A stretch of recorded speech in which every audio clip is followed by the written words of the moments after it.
Hey, welcome to CryptoCoach365. This is day 71.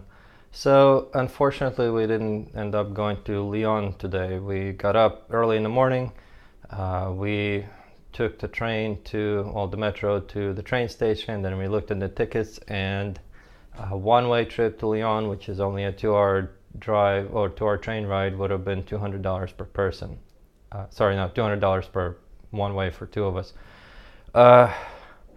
Lyon is a little town we don't really know much about, and even though I do have money, I just don't really see spending $400 just to go see a city we know nothing about.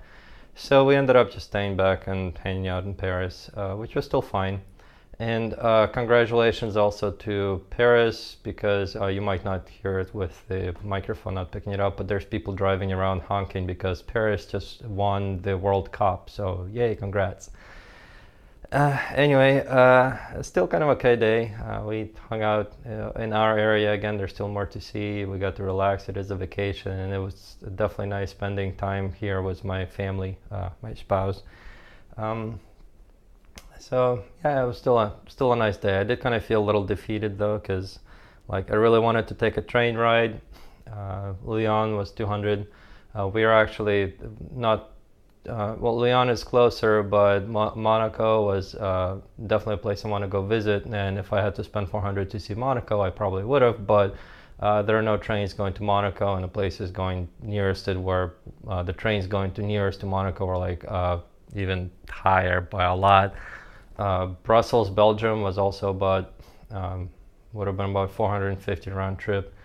And would have taken 6 hours on a train. So was Monaco. So it's like everywhere I wanted to go was either too expensive or would take 6 hours. So unfortunately, just kind of left the train station feeling a little defeated. But I mean, I guess my fault for grabbing the entire week here in Paris, when I should have probably grabbed like half a week in Paris and then the other half someplace else. But on the other hand, gives us an excuse to come back to France. Next time we're going to stay in southern France, because there's apparently really not much to see up here besides Paris. Paris is still nice, but once you see all of it, there's not much to see left.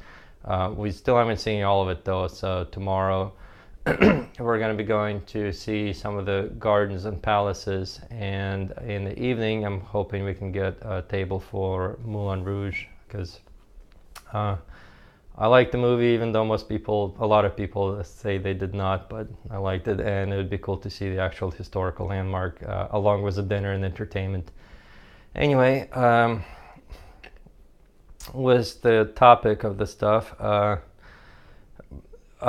Just a reminder again, I do not get paid to endorse anybody or any company, but so if I'm talking and if I'm saying good stuff about a product or a service, it's because I actually like it and use it. In this case, Edge, Edge Wallet, which is the wallet I mainly use right now, recently released support for BIP70, which is a merchant payment protocol.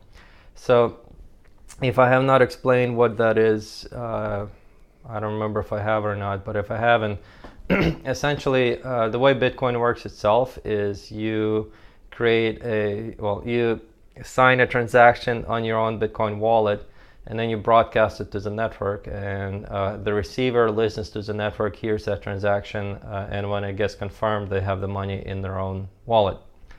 What merchant protocol does is it changes things up a little bit, where for one, you connect to the merchant's wallet or the receiver's wallet using an SSL encrypted connection, which is, if you've ever gone to a bank site or any site that requires you to put in your like credit card information, you may have noticed that the website starts with HTTPS as opposed to HTTP.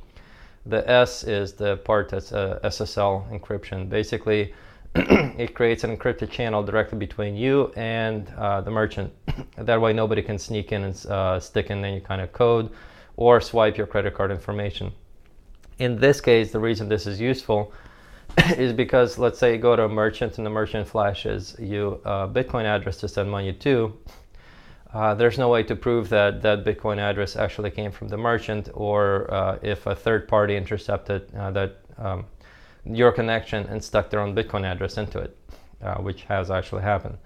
So with a merchant protocol, you connect directly to the merchant, but then instead of just getting a Bitcoin address, what it also does is it automatically tells you, instead of like going to a web page in your browser getting all the HTML website information, this goes to the merchant server and it automatically gets the Bitcoin information from the server.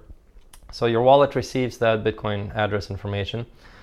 It again creates and signs a transaction, but then instead of broadcasting it to the entire Bitcoin network, what it does is it sends it directly back through that exact same channel to the merchant. And on top of that, on top of just a transaction, it can also send a lot of other things that the merchant might request, like for example, an address to send refunds to. So like if you purchase something and you want to return it, the merchant already has a refund address on file, so there's no issues with figuring out where to send the refund.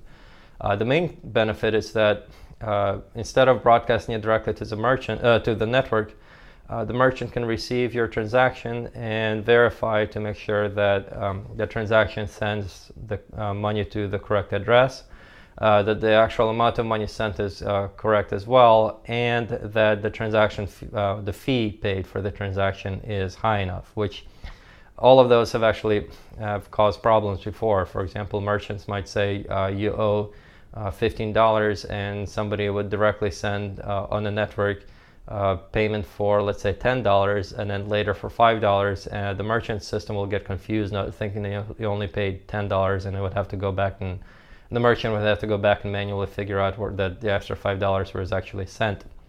Or when we had a period when transaction fees were high, sometimes people would send transactions with too low of a fees, and they would never actually get confirmed. In that sense, a merchant would receive the payment and might either have to wait forever for the transaction to confirm because it gets stuck in limbo. It might get confirmed, it might not. Longest I've had a transaction take was a little over 2 weeks.